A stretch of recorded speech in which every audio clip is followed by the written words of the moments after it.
Hello, this is Matt Parry, MPTC Tennis. Alfred Parry from the Alfred Parry Tennis Academy. Alfred's in the video today. He's got his little spray gun, haven't you, mate? Look at that. There, spray, spray, spray. Spray, spray, spray. Look, this is all this wet from his spray around here. Enjoying your spray gun, little man? Yeah? Pow, pow, pow.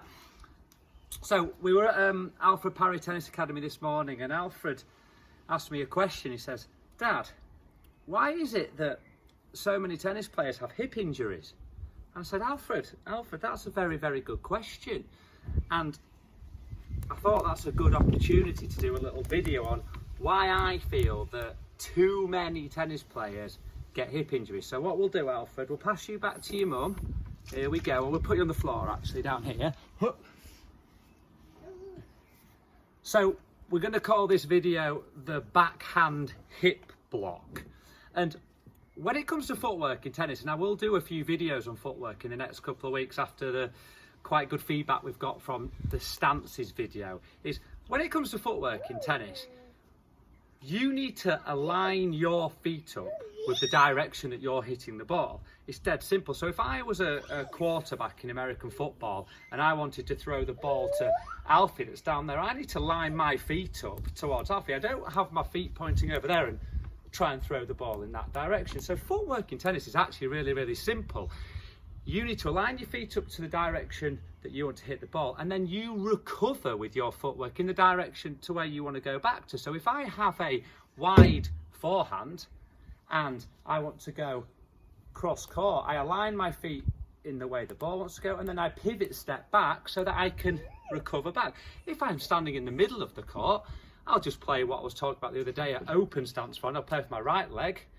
I can go wherever I want from this one because I can align my feet in any direction, and I don't need to do any pivot steps because I'm already in the position I want to be. So I can just play with my feet relatively still. If I want to go into the net, I'd line my feet up to the direction, then I'll hop step through. So I'll power hop through the ball, or I'll walking step through.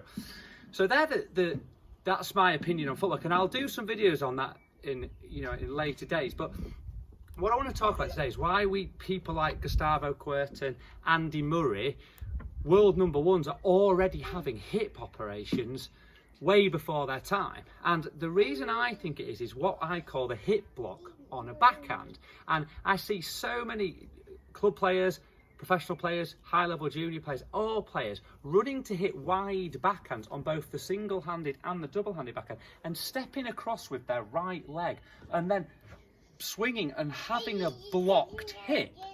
And I think if you do this time and time and time again, it's the same on the two-hander, blocked hip. You do this time and time again, you put so much pressure on this right hip. So it's what I call the hip block. And you do that a few thousand times, it's going to start wearing on that hip really, really badly. So what I like to teach, and it's not taught enough this, and we're starting to see it more in the professional game, is you should, on that wide backhand, be playing off the outside leg. You shouldn't be stepping across. So if I'm hitting my one-handed backhand and I want to go cross court, that's the correct way to line my feet up, and that's the leg I want to be playing off. And then I'm not blocking my hip, so I naturally can just turn through. It's the same on the two-handed backhand. I should be stepping on the left leg, leaving the right leg across and opening my hips up to the direction of the ball. So not only does this, what we call maybe an open stance form, not only does it stop the constant grinding down of your hip, but also it means that you can actually hit good cross-court angles. And if you watch Djokovic playing his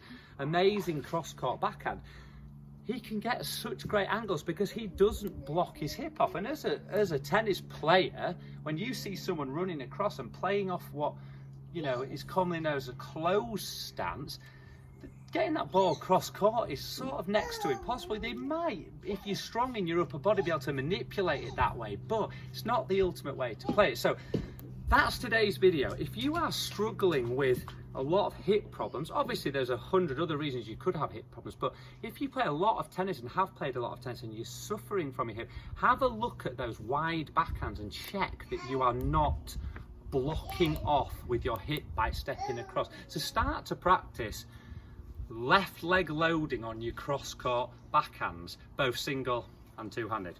Okay, quick one today. Hope that helps. I'll be back in the next couple of days with some actual footwork videos so you can start to see what I feel about footwork in tennis. Okay.